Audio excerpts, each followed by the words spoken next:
फतेहपुर सीकरी में तेजी के साथ भूजल संकट गहराता चला जा रहा है। बड़ी बात यह है कि वहां वायु और जल प्रदूषण दोनों ही बढ़ रहे हैं। ऐसे में फतेहपुर सीकरी और उसके आसपास के गांव में पचगई पट्टी जैसे हालात बनते चले जा रहे हैं, जहां से श्रमिक पलायन भी कर रहा है।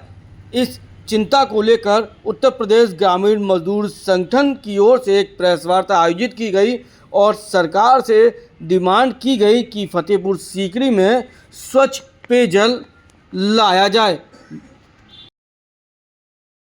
संस्था के अध्यक्ष ने बताया कि जिस तेजी के साथ भूगर्भ जल नीचे की ओर बढ़ रहा है, उतनी तेजी के साथ ही खारेपन और फ्लोराइड की मात्रा उस जल में बढ़ रही है, जिसके चलते लोग बीमार हो रहे हैं, क्योंकि पीने के लिए उसके अलावा कोई और पानी नहीं है।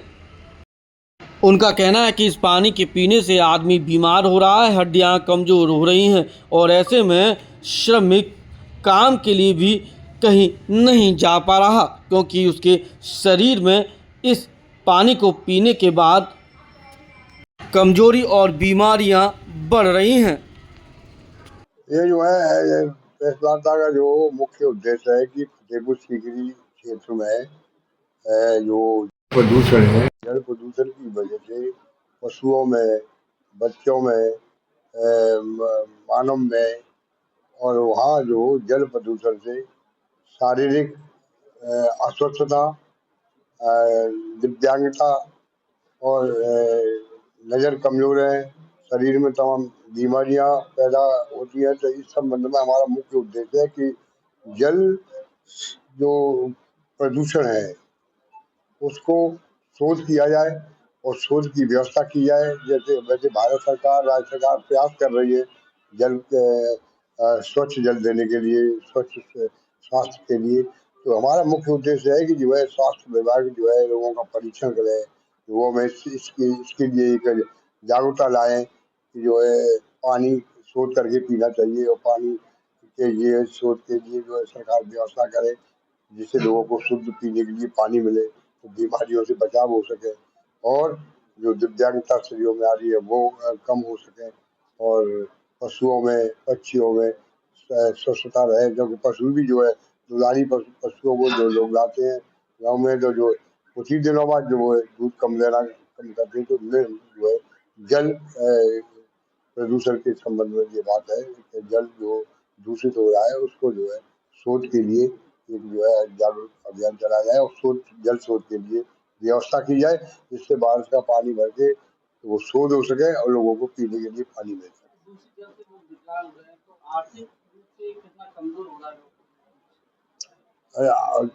जब जो है जल प्रदूषण से आदमी का स्वास्थ्य पर फर्क पड़ता है, तो जो मजदूर रोज मजदूरी करने जाता है, शारीरिक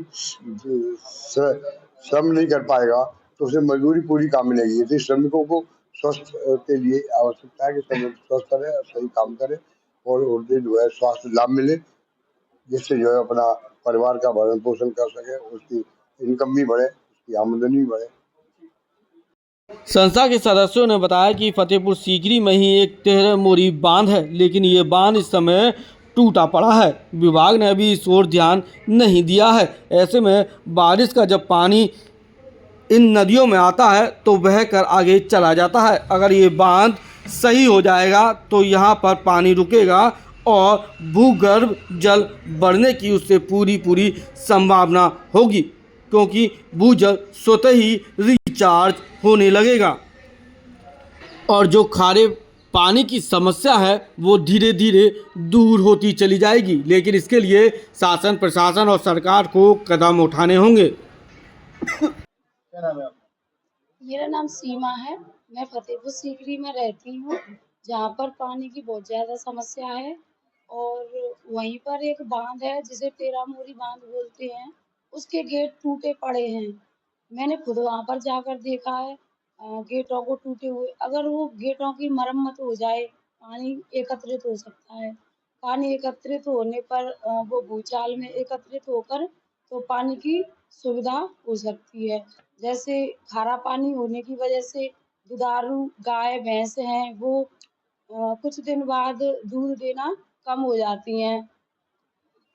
दूसरी जगह पर अगर हम अच्छे पानी की जगह से भैंस को फतेहपुर सीकरी में लाते हैं तो वहाँ पर खारा पानी होने की वजह से भैंस कुछ दिन बाद दूध देना कम हो जाता है और इंसानों में विकलांगता आ जाती है और सुनने में बहरापन और स्वास्थ्य से लेकर काफ़ी समस्याएं होती हैं, वो उत्पन्न हो रही हैं और इसकी वजह से मजदूरों को इनकम में बहुत ज़्यादा हानि हो रही है, तो उसके लिए लोगों को भरतपुर आगरा साइड की ओर मजदूरी के लिए जाना पड़ता है।